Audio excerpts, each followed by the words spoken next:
Boa noite. Este relato é um tanto pesado e, devido aos fatos ocorridos, eu não posso me identificar. Hoje, eu estou com os meus 52 anos de idade. Porém, quando este fato ocorreu, eu estava com os meus 16 anos, e isso era por volta do ano de 1985. Meu irmão, minha cunhada, o meu pai, um amigo dele que se chama Jorge e eu pertencíamos a uma quadrilha de bandidos, que na verdade nós éramos a quadrilha. Morávamos no interior de Goiás, em um sítio bem afastado do município. A minha família sempre mexeu com coisas erradas. Bem, e eu não me refiro ao sobrenatural não. Eu me refiro a práticas criminosas. Eu vivia no meio de monstros e nunca os considerei da minha família. Bem, eu vou resumir aqui o que essas pessoas faziam. Como morávamos perto da rodovia, vez ou outra, alguém que aparecia em nosso sítio pedindo informações, pois naquela época só existiam mapas para se localizar. O meu pai conversava cordialmente com a pessoa, a distraindo, enquanto meu irmão vinha por trás e com uma faca degolava a pessoa. E nisso, os seus pertences eram roubados. O carro da vítima era desmanchado e vendido às peças, e a vítima era jogada como refeição aos porcos, onde não restava nada da vítima, pois os porcos devoravam tudo. Os ossos que sobravam eram moídos e transformados em ração para os cães. E essa prática se estendeu por anos como tradição nessa família, a qual eu fazia parte. Ah, como eu me arrependo de não ter fugido! Pois mesmo criança, o meu pai me espancava por eu não concordar a praticar tais atos. Ele dizia que eram eles ou nós, e todos na casa tínhamos que trabalhar para pôr comida dentro de casa. A Bianca, namorada do meu irmão, pedia carona nas estradas, e quando alguém desatento parava, era a hora do meu pai, o meu irmão e o Jorge, amigo do meu pai, saírem de trás da moita armados, rendendo as vítimas, e daí em diante vocês podem imaginar o pior. Eu repudiava tudo aquilo, pois mesmo nascendo naquela família, no fundo eu sabia que tudo aquilo era errado. O mais interessante é que toda a minha família era bem religiosa. Jamais fazíamos uma refeição sem orar para Deus, o agradecendo pelo alimento. E se nós, os filhos, desrespeitássemos a Deus, o meu pai era capaz até de matar. Em uma certa noite, eu fiz uma oração a Deus, pois no fundo eu sabia que ele não era sádico como a minha família. Pedi a Deus que trouxesse justiça a todos aqueles que foram mortos injustamente pela minha família. Pois bem, alguns dias depois, saímos para caçar, pois era assim que chamávamos a prática que fazíamos. Em uma estradinha bem erma, logo avistamos um caminhão se aproximar. Rendemos o caminhão e nele estava um casal que, a princípio, eu achei que seria pai e filha, pois a moça era muito jovem para aquele homem. A minha família os abordou. O meu pai, o meu irmão e o Jorge violentaram e fizeram tudo o que bem entenderam com a moça. E tudo isso na frente do marido dela, que neste momento estava agonizando de tanto apanhar. O meu pai queria que eu também fizesse aquilo com a moça. Mas desta vez eu me recusei. Eu disse que não. E que aquilo já era demais. E foi quando meu pai sacou a arma para mim e atirou 2 vezes. Porém, a arma falhou as 2 vezes. Ele disse que eu poderia agradecer a Deus, pois eu havia nascido de novo. Então, com a mesma arma, ele foi até o caminhoneiro caído, apontou a arma para ele, e as últimas palavras do caminhoneiro, antes de morrer, foi uma maldição que ele proferiu contra nós. Ele disse que o seu espírito não entraria nem no céu e nem no inferno enquanto a justiça não fosse feita. Depois disso, eu só escutei vários disparos. E então, fomos embora dali sem levar um centavo. Estava na cara que aquela família de loucos faziam isso por prazer e não por realmente precisarem. Fomos embora dali e os dias se passaram. O meu pai deu um tempo na caçada para não despertar a atenção da polícia para nós. Porém, 3 dias depois deste ocorrido, a nossa casa passou a ser assombrada. Sempre ouvíamos alguém bater a porta na madrugada, e quando íamos lá fora ver, não era simplesmente ninguém, e somente havia a escuridão da noite. O meu pai começou a ter uma dor terrível nas costas, o impossibilitando de sair para a caçada. Pedras eram jogadas no nosso telhado todas as noites, e também ouvíamos gritos lá fora, e uma voz rouca e comedida sempre chamando alguém aleatoriamente. O meu pai rezava e dizia que Deus jamais permitiria que o mal se apossasse de nossa família. Mas no fundo, eu sabia que tudo aquilo que estava acontecendo eram consequências dos atos insanos daquela família.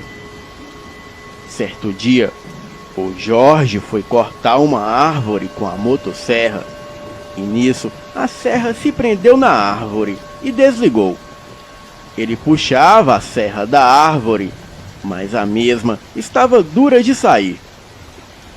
Então ele colocou mais força, e assim que a serra saiu da árvore, ela logo ligou.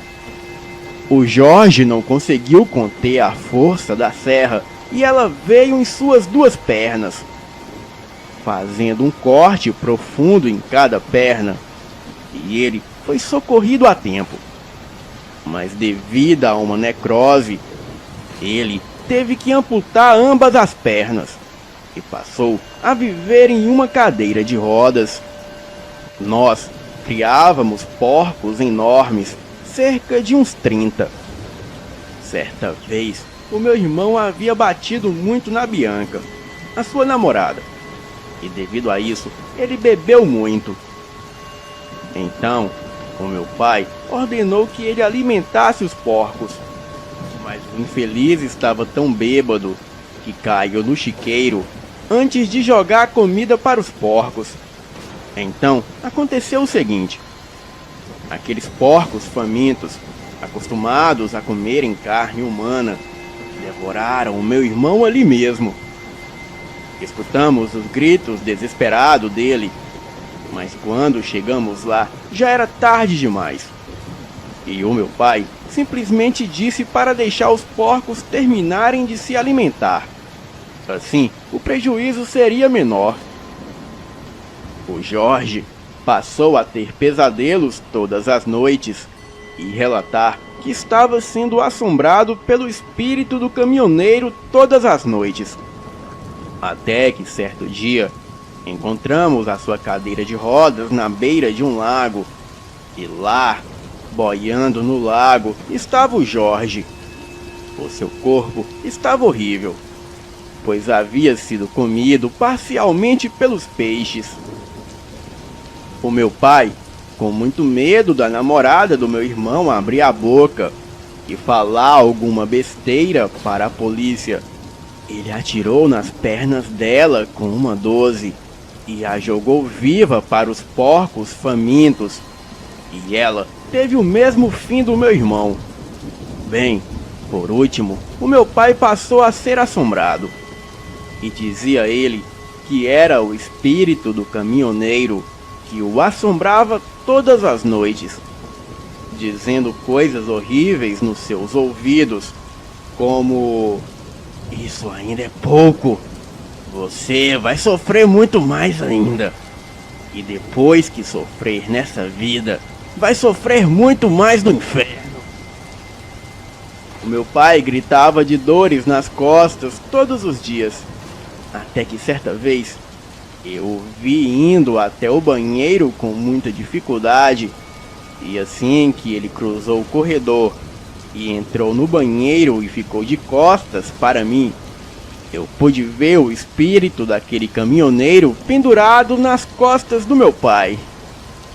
Aquele espírito olhou para mim, levou o dedo indicador até a boca, fazendo um gesto para que eu ficasse em silêncio.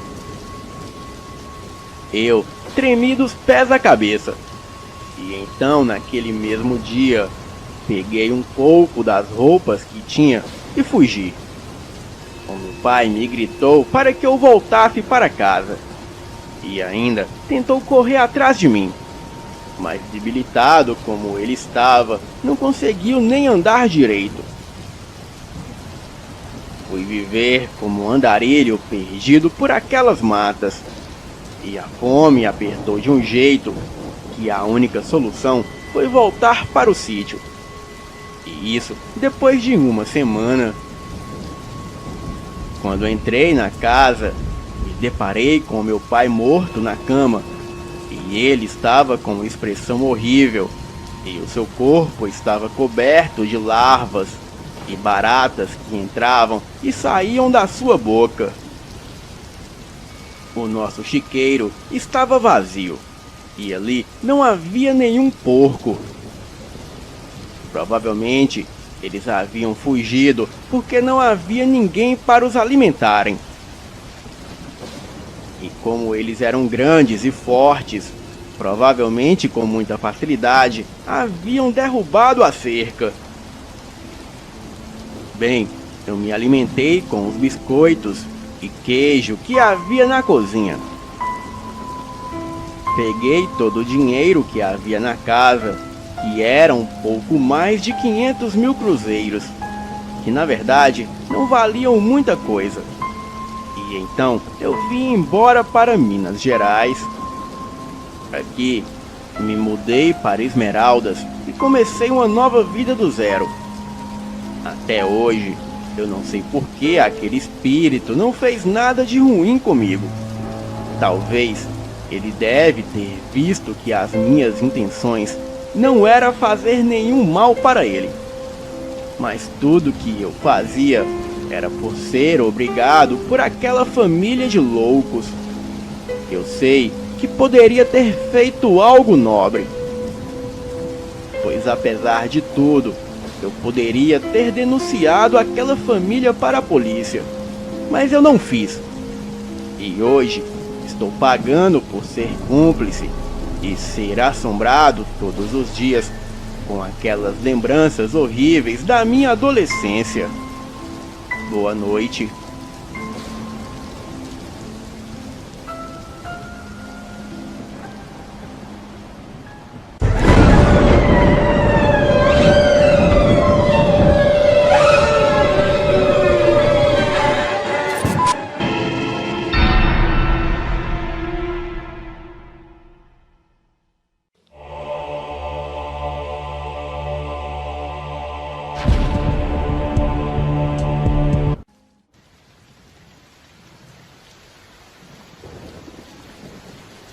Olá! Irei contar a minha experiência com o lobisomem que aconteceu esse ano, em 2021. Bem, eu estava pensativo sobre contar isso, mas eu tomei coragem. Porém, eu não tenho coragem de dizer o meu nome verdadeiro. Então, eu vou me identificar aqui como Anthony. Tenho 17 anos e moro em Salvador, na Bahia, em um bairro na favela chamado Tancredo Neves. Porém, desde que começou a pandemia, em março do ano passado, eu viajei com a minha namorada para a casa da minha avó, que fica aqui mesmo na Bahia. E a minha avó mora na cidade de Itabuna, no bairro Nova Esperança. E desde agosto do ano passado até hoje, eu estou aqui. Porém, a minha namorada não mais, pois o susto que tivemos deixou ela transtornada e traumatizada. Em 18 de janeiro de 2021, eu estava em casa, mexendo no Instagram, que é a minha rede social preferida. Estava na cama e a minha namorada lavando os panos de chão, porque ela sempre ajuda a minha avó nas coisas de casa. Eu, claro, tenho muitos amigos aqui, pois desde que me conheço por gente, a minha avó foi daqui. E todo final de ano, desde que eu nasci, os meus pais costumavam vir para cá. Então, eu tenho muitos amigos aqui. Bem, aqui é pura diversão. E quando estou aqui, os meninos vêm me chamar todos os dias para a gente rolezar pelo bairro. E é bom demais. Inclusive, eu já fiquei com a maioria desses meus amigos, pois eu sou bissexual. E eles são lindos, gostosos. Então, é assim que eu sempre me diverti aqui em Buna. Buna é como chamamos aqui em Itabuna. Bem, aqui é muito rolê, banhos de mangueira, praias e muitos beijos e carinhos. No dia 18 de janeiro, os meus parceiros vieram dizendo de uma festa que teria aqui perto. E essa festa chamamos aqui de paredão. Na minha opinião, isso é uma coisa erradíssima, ainda mais agora nessa pandemia. Bem, eu não aceitei o convite. Então, os meus amigos, como sempre, foram compreensíveis comigo e ficaram de boa. E assim, eles também não foram. Mas todos nós concordamos de planejar um rolê por volta das 18 horas.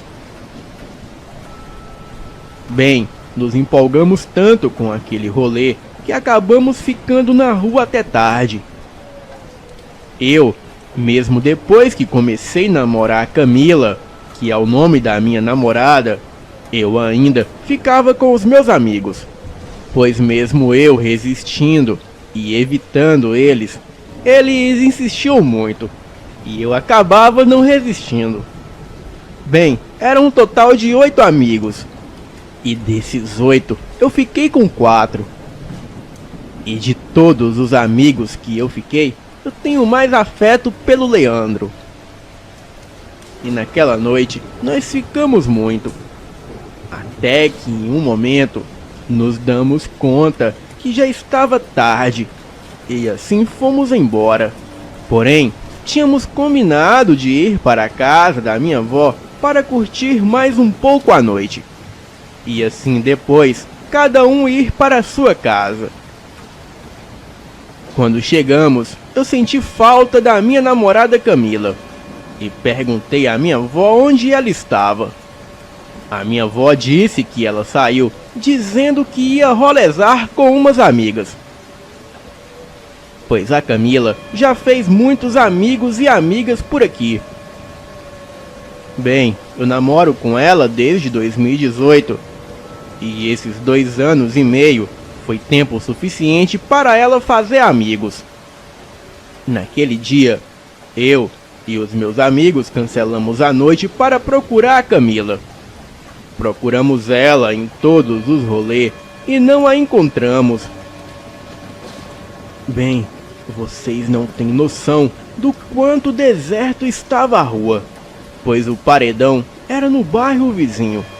E por mais que desse para ir andando, a movimentação que estava no bairro do paredão não chegava a movimentar o nosso bairro, Nova Esperança. Continuamos procurando e procurando a Camila, e quando menos esperávamos, nós batemos com ela e duas amigas dela totalmente desnorteadas. Elas estavam amedrontadas e a gente, sem entender nada, pedíamos a ela para dizer o que estava acontecendo. E ela, muito nervosa, dizia que todos nós iríamos morrer. E com lágrimas nos olhos, ela também disse: "Esse monstro vai nos matar." Eu e os meus amigos, muito assustados, começamos a correr e a acompanhar as garotas. E todos nós já estávamos sem fôlego.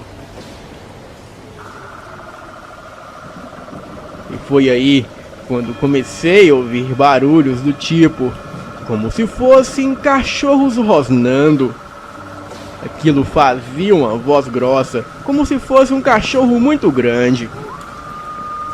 Eram barulhos de cachorro com raiva e um fedor horrível, parecendo lixo misturado com carniça. Era o mesmo cheiro de quando você passa perto de um rato morto, ou sei lá. Só sei que corríamos muito, até que chegamos em uma rua que tinha um muro com curva, e ali nos escondemos. Ficamos todos pianinhos, sem dizer uma palavra. Alguns minutos depois, ouvimos um uivo estridente que me fez arrepiar todos os pelos do corpo. Lágrimas saíram de repente dos meus olhos, e eu nunca tinha sentido essa sensação que senti aquela noite. Aquilo foi horrível demais. Quando reparei que uma das duas amigas da minha namorada havia feito xixi no short. Ela estava com tanto medo que havia feito xixi ali mesmo. Bem, foi horrível demais. A sensação que tínhamos era que todos iríamos morrer. E pouco tempo depois, ouvíamos um barulho de respiração de algo cansado. Olhamos rua acima e vimos uma coisa horrível, monstruosa, totalmente peluda, com olhos brilhantes em cima do muro. Aquilo foi estarrecedor. Aquela criatura, tudo indicava que era um lobisomem.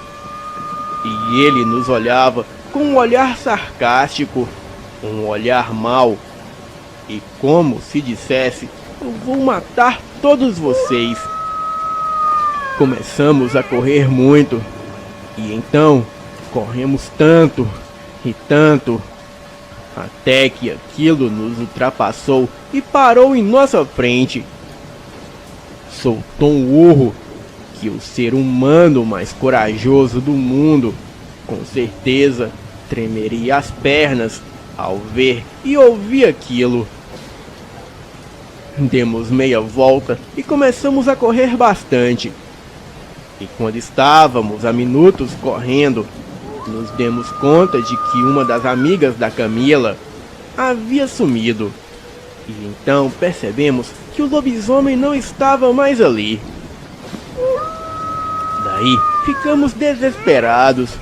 Corremos muito em direção à casa do Felipe, um dos meus amigos, que era a casa que ficava mais próximo do lugar de onde estávamos.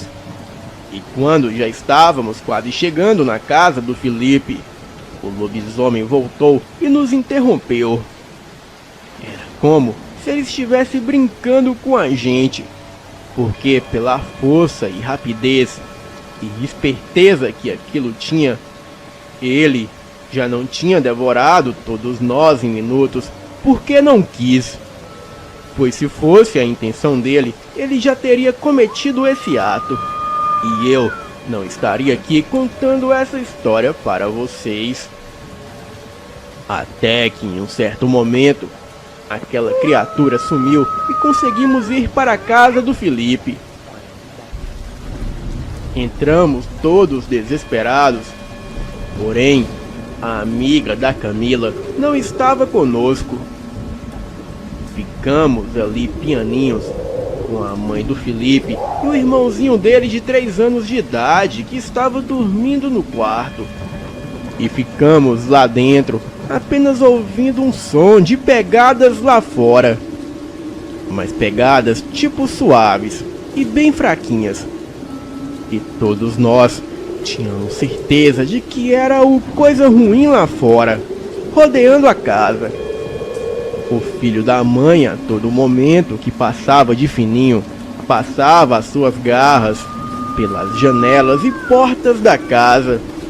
E então começamos a ouvir bufadas, como se aquela criatura estivesse cheirando por debaixo da porta. Bem, nós ficamos muito quietos durante mais de 30 minutos. E quando pensamos que tudo aquilo já havia terminado, tomamos um susto horrível. Aquela coisa deu um chute na porta, e o chute foi tão forte que eu nem sei por que não a derrubou. As garotas começaram a gritar e nós meninos também. O irmãozinho do Felipe acordou assustado e gritando e começou a chorar muito. A mãe dele logo veio até a sala perguntar o que estava acontecendo. E foi aí que nós contamos toda a verdade. Ela acreditou, pois também ouvia os barulhos lá fora.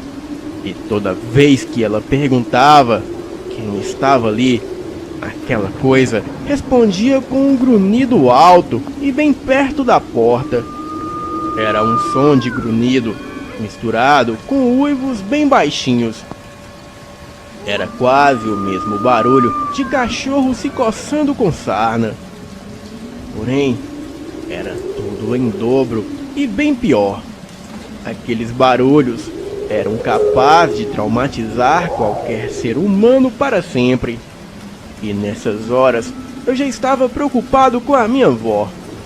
E enquanto o monstro continuava rodeando a casa e nos fazendo gritar de medo, todos nós fomos até a cozinha e pegamos coisas para nos defender. Facas, garfos e até mesmo facão. Pouco tempo depois, aquela criatura parou de fazer barulho e não ouvimos mais nada. Porém, 5 minutos depois, aquela criatura acertou mais um chute na porta. Mas para nossa sorte, a porta não foi abaixo. Nós ficamos nesse desespero até o dia começar a clarear. E assim que amanheceu, a criatura foi embora e nós começamos a chorar, desesperado, procurando pela amiga da Camila que havia sumido no caminho. A Camila chorava e gritava muito. Ela pulava de desespero e se esperneava no chão. A mãe do Felipe, em prantos, consolava ela. Bem, fomos todos à delegacia do bairro prestar queixa. E é claro que eles não acreditaram no que dissemos a eles. Disseram que estávamos todos bêbados e drogados. E com certeza devíamos ter vindo do paredão que teve no bairro vizinho. Estávamos vendo o bicho por causa do efeito de drogas. Bem, nós fizemos algo muito errado, pois antes de ir para a delegacia, era para nós ir na casa da amiga da Camila primeiro. Mas já fomos na delegacia imaginando o pior. E então, quando fomos na casa da amiga da Camila, para nossa surpresa, logo a vimos em casa com a sua mãe e o seu pai. Nós perguntamos a ela sobre tudo, e ela disse que havia caído, e quando caiu, a criatura passou por cima dela e correu atrás de nós. Ela aproveitou e foi para casa. Bem, é claro que nós não acreditamos nessa história, pois como seria possível ela cair e a criatura a ignorar ali no chão e simplesmente passar por ela e não fazer nenhum mal para ela? Bem, isso não é possível de jeito nenhum. E é por isso que até hoje nós acreditamos que ela tem alguma coisa a ver com aquele monstro ruim. Bem, a Camila naquele mesmo dia pediu para ir embora. E assim, nós brigamos muito. Eu pedi para ela ficar, mas ela não ficou. E no outro dia, já estávamos de volta em Salvador. Depois do trauma que todos os meus amigos tiveram, eu deveria estar lá com eles, dando apoio para todos. A Camila merecia apoio também. Porém, ela veio embora porque quis. Até hoje, nós tocamos no assunto sobre essa história. E nenhum de nós saímos depois das 18 horas. Pois ainda estamos apavorados com esse trauma recente. Hoje, o meu amigo Leandro, que eu amo tanto, sofre com crises de ansiedade. E desde então, nunca mais fomos os mesmos. E nunca mais seremos. Boa noite.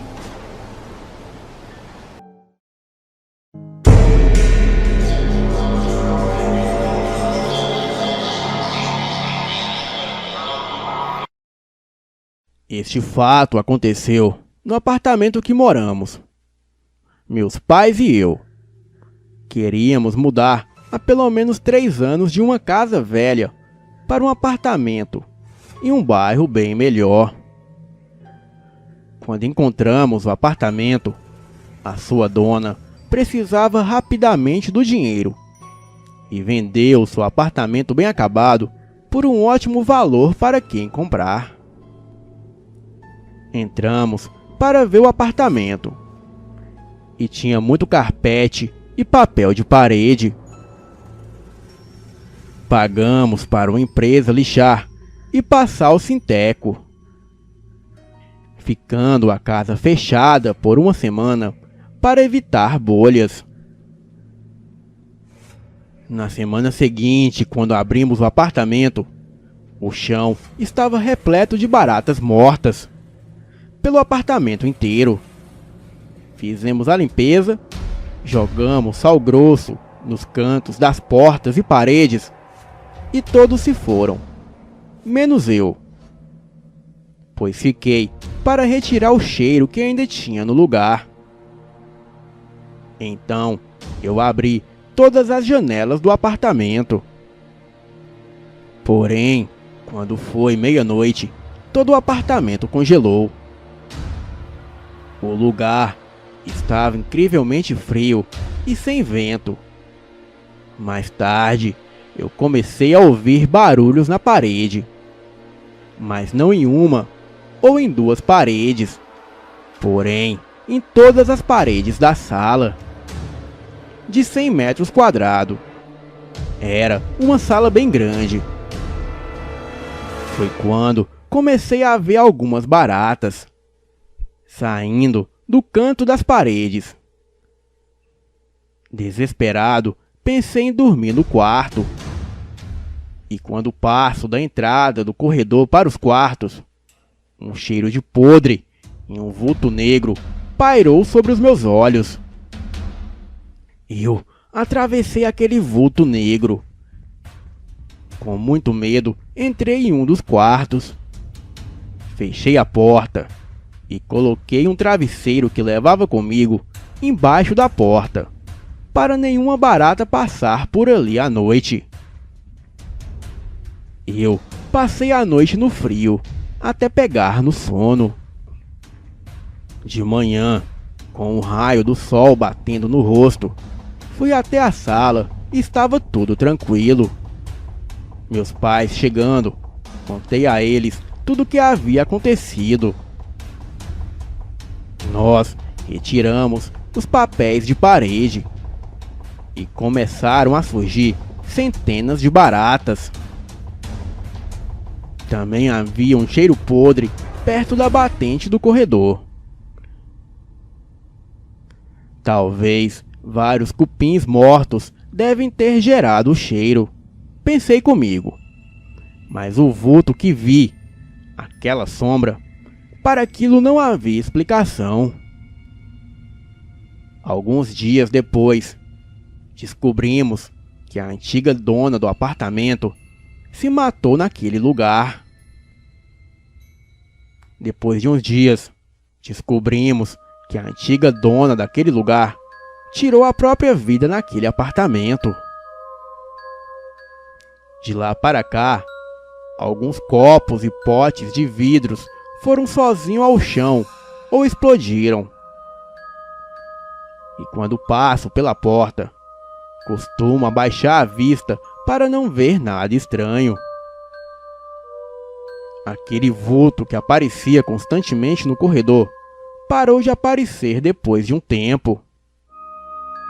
Logo depois que coloquei um abajur bem ali, que clareava um pouco o lugar. Moro neste mesmo apartamento há 13 anos. E este relato me lembra aquele velho e bom ditado: alguns segredos devem permanecer escondidos. Boa noite.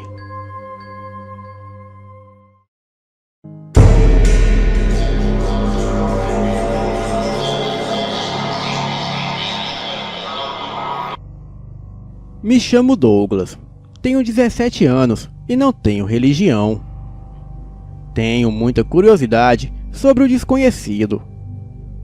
Acho que para poder de fato acreditar em algo, essa minha curiosidade me faz pesquisar coisas, invocar coisas e me interessar por ocultismo, etc. Para ver se consigo encobrir o meu ceticismo natural. Pois bem, essa minha ânsia por saber das coisas ocultas foram impulsionadas pela notícia de que uma pessoa que eu amo está muito doente. Ela não quer me revelar o que é, mas a sua melhor amiga diz que é algo muito sério. Tal notícia me deixou com o sentimento de que eu posso e devo fazer algo para curá-la e evitar sua morte. Foi então que ontem de noite eu passei horas e horas pesquisando na internet sobre os mais diversos pactos, desde enoquianismo, magia angelical, até demonologia e goétia, para ver se consigo a cura dela, em troca de algo, nem que seja a minha alma. Bem, fiquei com muito sono e simplesmente não consegui seguir adiante, até porque precisava comprar os ingredientes para a invocação. Por isso, deixei para o outro dia. Eu fui dormir por volta das 2h50. Estava numa cama de casal e a casa vazia. Sonhei com demônios e comecei a mentalizar o nome de Lúcifer na minha mente. Sei que foi um erro, pois devia ter invocado algum demônio pequeno. Até porque não acho que o próprio Lúcifer iria sair de onde está só para aparecer para mim. Eu ficava repetindo e repetindo, até que acordei de madrugada por volta das 3h45, com a minha gatinha branca miando do meu lado. Quando olhei para a minha frente, no rodapé da cama, estava um tipo de massa negra próximo aos meus pés. Essa massa negra era como se fosse um emaranhado de linhas grossas, totalmente negras e maciças, que se mexiam e se contorciam. Quando tentei chegar perto, aquilo simplesmente sumiu. Então eu voltei a dormir. Quando acordei de manhã, a minha gata não parava de miar e olhar para os lados. Ela ficava olhando para as paredes. Acho que de fato, alguns animais têm sensibilidade paranormal. O meu ceticismo foi mais uma vez abalado. Este fato me lembrou aquele velho e bom ditado: depois de ver a morte de perto, é que você entende o real valor da vida. Boa noite.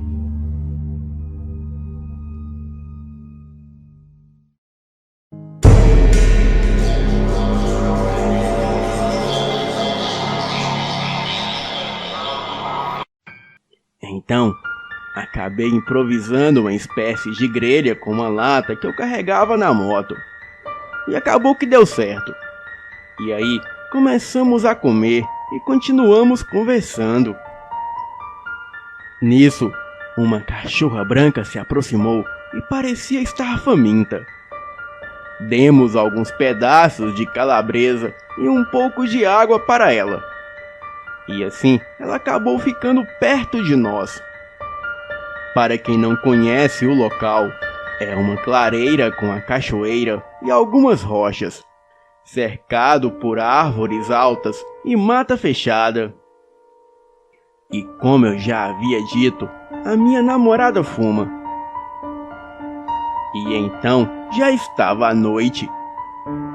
E quando ela acendeu seu cigarro, nós ouvimos um assobio vindo da mata.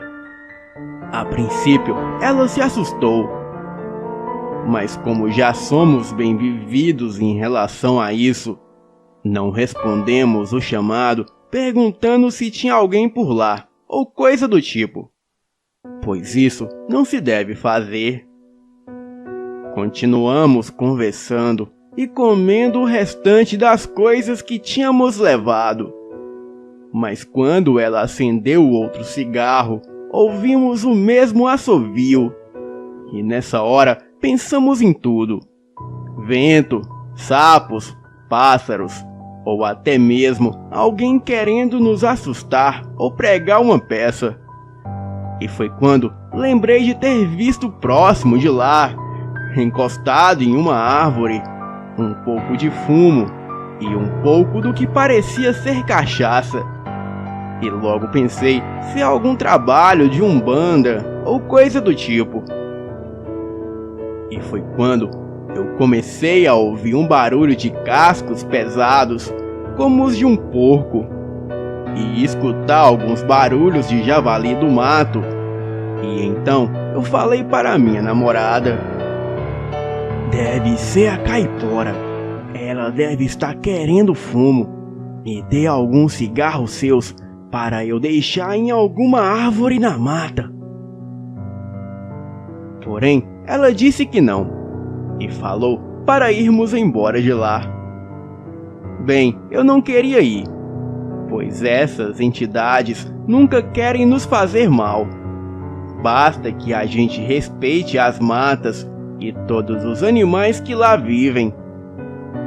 E depois que ela se negou a dar alguns cigarros, começamos a ouvir alguns movimentos em volta da barraca. Mas toda vez que eu abria o zip para olhar, víamos apenas a cachorrinha sentada em frente da barraca, em posição de alerta, olhando para o alto das pedras. Mas quando iluminava, não se via nada. E após um tempo, os movimentos pararam e começou a chover bem forte. E de dentro da barraca, escutávamos alguns assobios.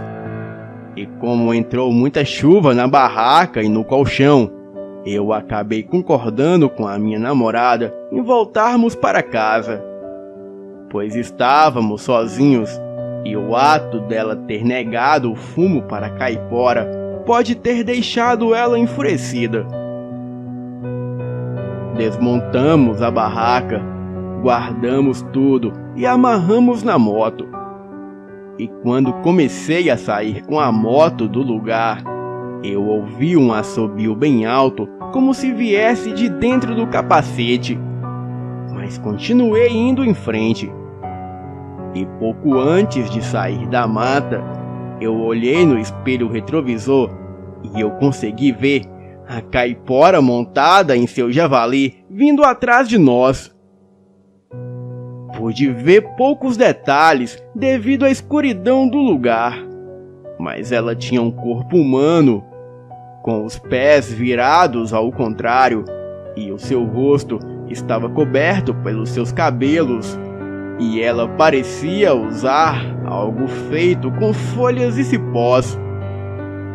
E aí foi que eu acelerei mesmo.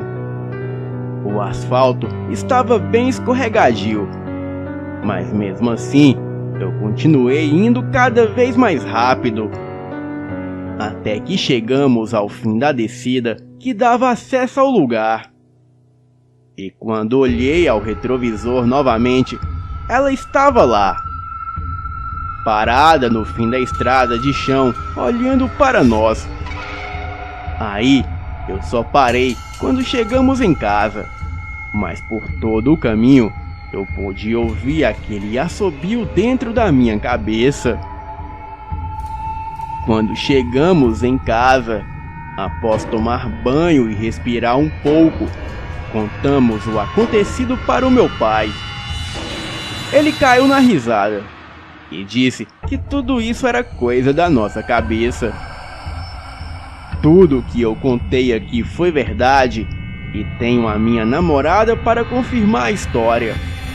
E nós sempre acreditamos em coisas sobrenaturais. E também já tivemos outras experiências sobrenaturais, mas isso ficará para outro relato. Boa noite.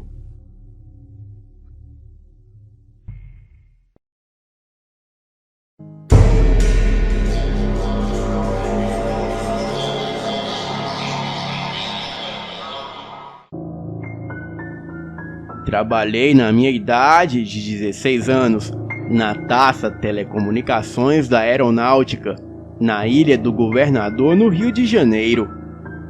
Eu era office boy, e a história que vou relatar a seguir foi presenciada por mim e pelo meu finado padrasto que trabalhava como segurança.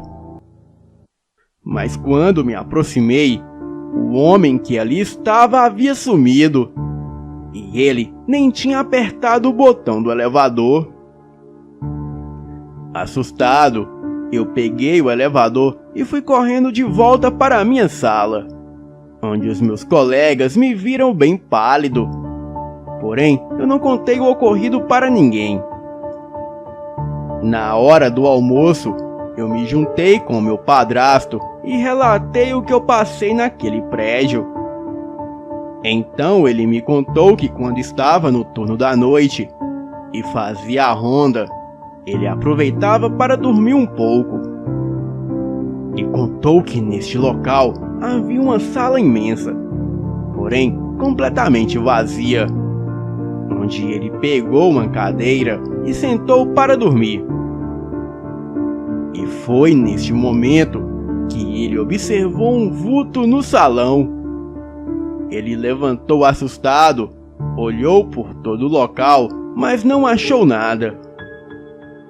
Um tanto preocupado, ele sentou-se novamente para tentar cochilar um pouco. E quando ele estava quase cochilando, ele viu o vulto novamente. E como não tinha visto nada antes, ele desconsiderou aquilo e tentou dormir. E foi quando ele sentiu um frio na espinha e logo abriu os olhos. Então, ele viu o vulto novamente, mas desta vez, aquilo saltou do chão para o teto. Rapidamente, ele fixou seus olhos no teto, e ali ele pôde ver um homem de cabeça para baixo, com os pés fixos no teto, e com os braços cruzados, olhando diretamente para ele.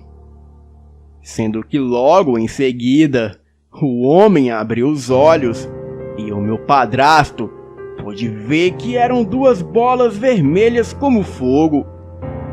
E os seus dentes da frente eram duas presas como as de vampiro. O homem também era pálido, chegando a quase ser branco.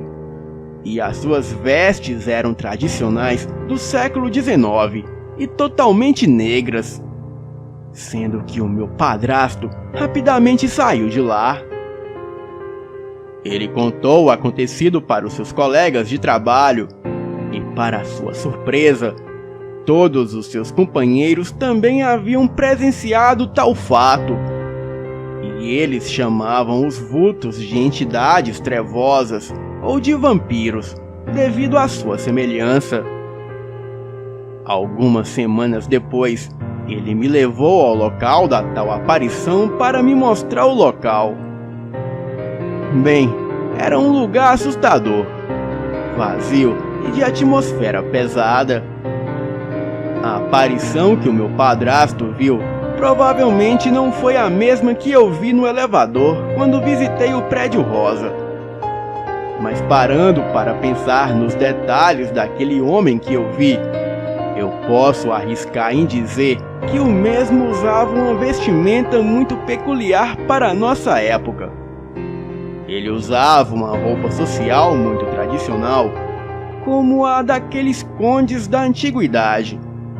E eu digo por alto, como a de um vampiro. Outros seguranças também contam que viram à noite vampiros transitando pelo prédio anexo, que também tinha fama de assombrado. E todos eles, de uma forma ou de outra, tiveram tais experiências. Bem, hoje em dia não existe mais o prédio anexo, devido à modernização dos aeroportos e à construção da linha vermelha.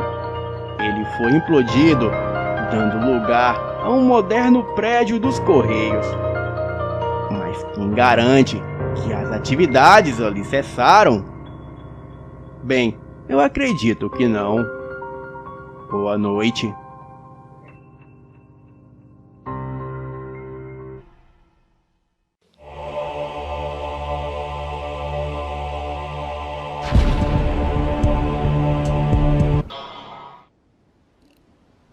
Isso aconteceu na metade de janeiro de 2002, em um lugar que eu já tinha ido 3 vezes antes, e sempre no verão. Era um acampamento no interior de São Paulo, onde eu e mais 2 amigas fomos. Era o nosso segundo dia lá, e eu e as minhas amigas estávamos entediadas. No ano anterior, a Janaína, a Jéssica e eu tínhamos encontrado uma trilha que dava a volta em um lago que tinha lá no meio da floresta, e dava a volta nele, levando para o outro lado do lago. Mas nós não tivemos a oportunidade de explorar o lugar direito. E durante um final de semana, nós 3 decidimos que, já que era o nosso último ano em que íamos para lá, já que estávamos na idade limite, essa era a nossa última chance de ver aonde a trilha que dava a volta no lago ia parar. Nós fomos para o lago e achamos um bando de garotos brincando com algumas canoas. Eles gritavam para que não seguíssemos a trilha naquela direção que estávamos indo, mas ignoramos eles e continuamos o caminho. Então, nós achamos a trilha e seguimos para o outro lado do lago. Nós achamos que não tinha mais ninguém naquele lado do lago, mas vimos um bando de garotas mais novas saindo de uma trilha que entrava na floresta. Nós perguntamos para elas se tinha algo de interessante por lá, e todas elas falaram que não. Olharam para a trilha, fizeram um tchau com a mão e foram embora. Eu fiquei curiosa, assim como a Janaína e a Jéssica. Então, seguimos a trilha. Ela entrava um pouco na floresta e ia para uma espécie de vale montanhoso. Tinha algumas cavernas e um outro lago com água cristalinas e uns acampamentos, mas o interessante é que não havia ninguém nas barracas e parecia que estavam abandonadas, e quem quer que estivesse lá saiu às pressas, pois ainda havia restos de comida nos pratos e muita bagunça deixada lá há mais ou menos uma semana. Nós nadamos um pouco e tiramos foto uma das outras. E todas nós subimos em uma grande pedra e tiramos algumas fotos lá de cima. E depois, eu e a Jéssica descemos, deixando a Janaína lá em cima, pois ela estava com dificuldades para descer, porque não queria escorregar e cair. E enquanto estávamos no chão esperando ela descer, começamos a ouvir umas coisas estranhas. Primeiro, eu ouvi passos na floresta. Eram 2 passos pesados e então parava. E então mais 2 passos e novamente parava de novo. E depois a Jéssica ouviu. Nós falamos para a Janaína descer mais depressa. E ela não desceu. Ela caiu, mas por sorte não se machucou. Perguntamos a ela o que aconteceu e ela disse que a pedra tremeu e ela desequilibrou e caiu lá de cima. E de repente, só escutamos um estrondo muito forte e era como um trovão bem alto, mas o som vinha da pedra. E quando olhamos para a pedra, foram nós que ficamos petrificadas. Não deu para ver muita coisa, mas tivemos a nítida impressão que a pedra se abriu e se fechou rapidamente, como se fosse uma boca. A Janaína havia esquecido a mochila em cima da pedra, pois como ela havia sido derrubada de lá, a mochila dela ficou lá em cima. Mas logo após esse barulho, já não dava mais para ver a sua mochila. Era como se a pedra tivesse realmente comido a mochila da minha amiga. E se ela não tivesse caído, seria ela que seria engolida pela pedra. Nós ficamos paralisadas em silêncio por algum tempo. Então, nós começamos a ouvir novamente aqueles passos pesados saindo da mata e vindo em nossa direção. Saímos correndo de perto da pedra e, como já estávamos mais perto da mata, ficamos tentando ver de onde vinham aqueles passos pesados, porque parecia estar muito perto e, na pior das hipóteses, poderia ser uma onça, mas não tinha nada lá. Nenhum passarinho, nenhum bichinho, nenhuma pessoa, não tinha nada. Nós saímos de lá bem rápido e voltamos para a clareira que circulava o lago. Para mim, já tinha sido aventura demais para um dia, mas a Janaína e a Jéssica estavam sentindo muito mal-estar. Não tinha mais ninguém no lago. Então eu achei que talvez fossem os garotos que moravam pelo local que tentavam nos assustar. E eu me recusei a acreditar que a pedra se abriu e comeu a mochila da minha amiga.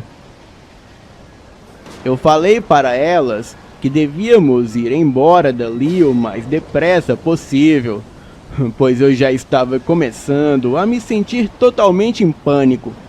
E as duas concordaram. Nós encontramos uma outra trilha que estava em uma outra parte da floresta. E essa ia para mais longe do acampamento.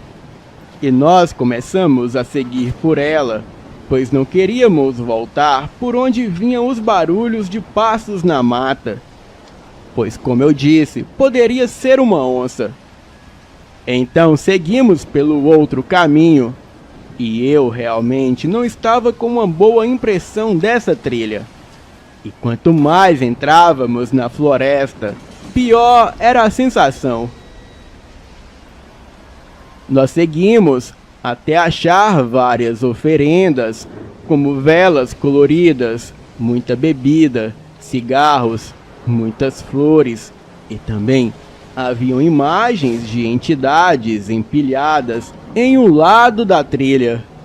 Nós fizemos o sinal da cruz enquanto contornávamos as oferendas e continuávamos seguindo a trilha. Nós chegamos em uma pequena clareira, e ali nós vimos algo bem estranho. Do lado direito da clareira tinha 3 grandes gaiolas, quase do tamanho de uma jaula. Mas não eram quadradas, eram curvadas como meia-lua. É o único jeito que dá para descrever aquilo. Nós ficamos ali paradas, olhando para aquilo e até tiramos fotos. Eu estava ficando nervosa e já estava quase implorando para a Janaína e para a Jéssica para nós voltar para o acampamento pelo outro caminho mesmo. Elas finalmente cederam e viraram para voltar para a trilha.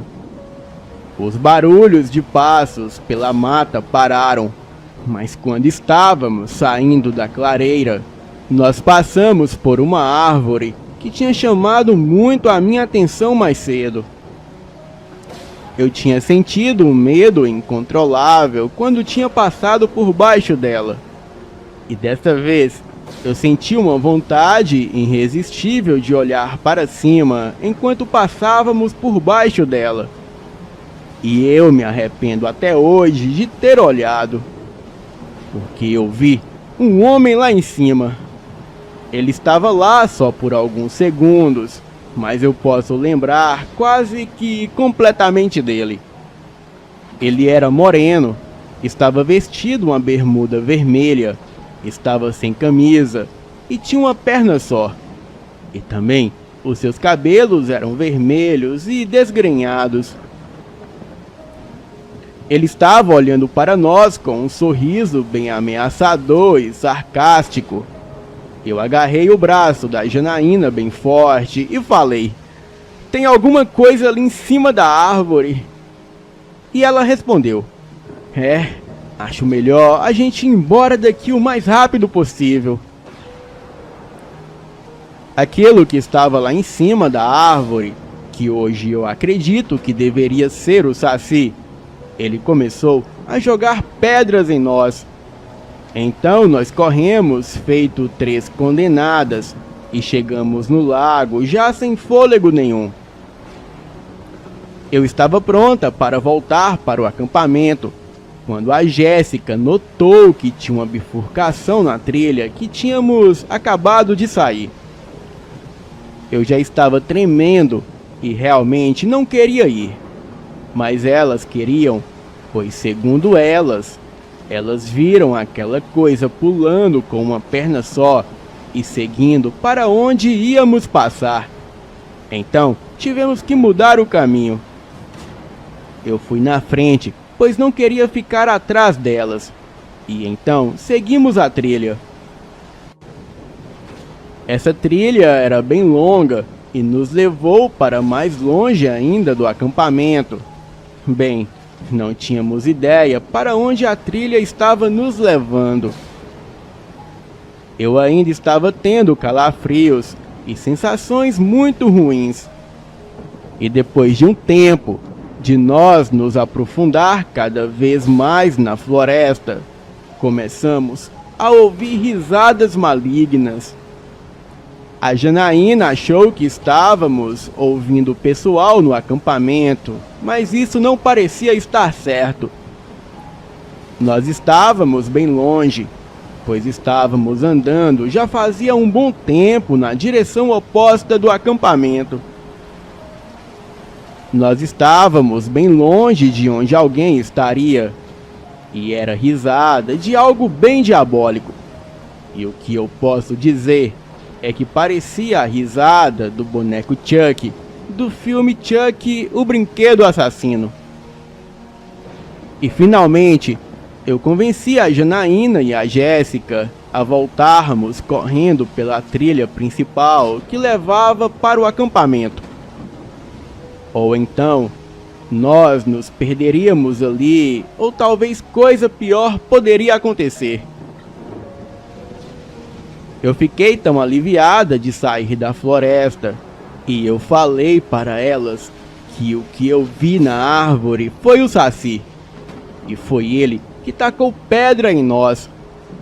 Elas também disseram que viram o Saci entrando na trilha principal que levava de volta para o acampamento. E quanto à pedra que se abriu e engoliu a mochila da Janaína, ela jura que tem algo de maligno naquela pedra. Mas a Jéssica jura que talvez tenha sido algum evento natural da natureza e que tenha uma explicação plausível para isso. Bem, eu só sei que nós devíamos ter ouvido as crianças nativas daquela região e não seguir por aquela trilha ao longe. Mas de uma coisa eu tenho certeza: eu nunca mais coloco os meus pés ali. Boa noite.